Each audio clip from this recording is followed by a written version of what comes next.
कैसे हो मेरे बच्चे? आज जिस क्षण ये संदेश तुम्हारे पास पहुंचा है, समझ लो प्रभु ने तुम्हारी प्रार्थना सुन ली है। ये सिर्फ एक उत्तर नहीं है, ये एक चेतावनी भी है। अब या तो तुम अपना भाग्य स्वयं संवार लोगे या फिर गलतियों की दलदल में जीवन को डुबोते रहोगे। मेरे बच्चे, एक बार सच्चे मन से प्रभु की मर्जी में राजी होकर देखो, फिर देखना चमत्कार कैसे तुम्हारे जीवन में उतरते हैं, क्योंकि सरलता ही है जो ईश्वर तक पहुंचती है। इसलिए अब बात बात पर रोना बंद करो। जीवन में कई बार ऐसे मोड़ आते हैं जहां हम समझ नहीं पाते, ये सब मेरे साथ ही क्यों हो रहा है। हम भगवान को दोष देने लगते हैं, पर असल में हमारी परेशानियों की जड़ हमारे अपने कर्म होते हैं। और उस पर जब हम प्रभु के चरणों से भी दूर हो जाते हैं, तो जैसे आग में घी डालने जैसा हो जाता है। एक तरफ बुरे कर्मों का बोझ और दूसरी तरफ ईश्वर से दूरी, ये जीवन को अंधकार की ओर ले जाता है। याद रखो, कर्मों की शक्ति बहुत गहरी होती है और प्रभु की भक्ति ही है जो तुम्हें उस दलदल से बाहर निकाल सकती है।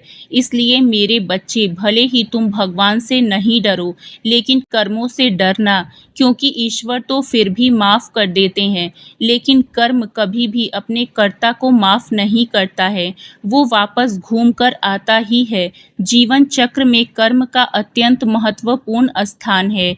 जैसा तुम करोगे वैसा ही फल तुम्हें मिलेगा। परमात्मा का ये संदेश तुम्हें यही संकेत दे रहा है कि तुम्हारे जीवन की दिशा और दशा तुम्हारे कर्मों पर ही निर्भर करती है। अगर तुम अच्छे कर्म करोगे तो तुम्हारे जीवन में सुख और शांति बनी रहेगी।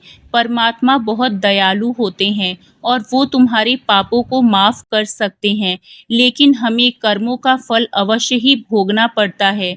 यही इस प्रकृति का नियम है जिसे कोई नहीं बदल सकता। इसलिए अगर तुम चाहते हो कि तुम्हारे साथ सब अच्छा हो, तो तुम्हें अपने कर्मों को शुद्ध और सकारात्मक बनाना होगा। अगर तुमने कर्म अच्छे किए होंगे तो तुम्हारे साथ सब अच्छा होगा, सब सही होगा। मेरे बच्चे, तुम्हारे कर्म ही तुम्हारा भाग्य है, क्योंकि भाग्य वही बनता है जो कर्म से जुड़ा होता है। जो व्यक्ति सच्चे मन से परिश्रम करता है, सच्चाई के मार्ग पर चलता है और दूसरों के लिए अच्छा सोचता है, उसके जीवन में सकारात्मक परिवर्तन ज़रूर आता है। इसलिए किसी भी परिस्थिति में तुम्हें शुद्ध कर्म करते रहना चाहिए। अच्छे कर्म सिर्फ तुम्हारे जीवन को ही नहीं, बल्कि तुम्हारे आसपास के वातावरण को भी सकारात्मक बनाते हैं और कई जन्म संवर जाते हैं।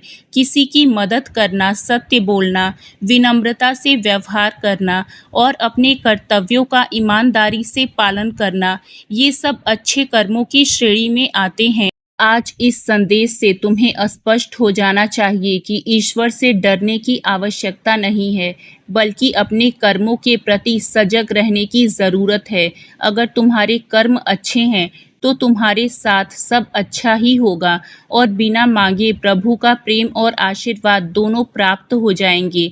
जीवन में सुख, शांति और सफलता के लिए अच्छे कर्मों का मार्ग ही सबसे उत्तम है। आज से, बल्कि अभी से, सबसे पहले अपने प्रभु से अनजाने में किए गए गलत कर्मों के लिए क्षमा मांगो और अपने कर्मों को सुधारने और एक सुंदर जीवन की ओर आगे बढ़ो। याद रखना, मुश्किल कितनी भी बड़ी क्यों ना हो, अगर तुम्हारा मन शांत है तो तुम किसी भी तूफान से निपट सकते हो। प्रभु ने तुम्हारे लिए वो हर एक मार्ग खोल दिया है जिस पर चलकर तुम्हें सफलता हासिल होगी।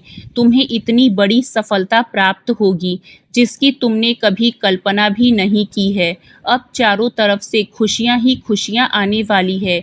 मुझे खुशी है कि तुमने इस संदेश को पूरा सुना। परमात्मा का आशीर्वाद हमेशा तुम्हारे साथ है। वीडियो की समाप्ति पर वीडियो मिलने का टाइम और डेट ज़रूर लिख देना, ताकि महाराज जी को पता चल सके कि आपको ये वीडियो कब मिला। जय श्री राम, जय बाबा नीम करौली।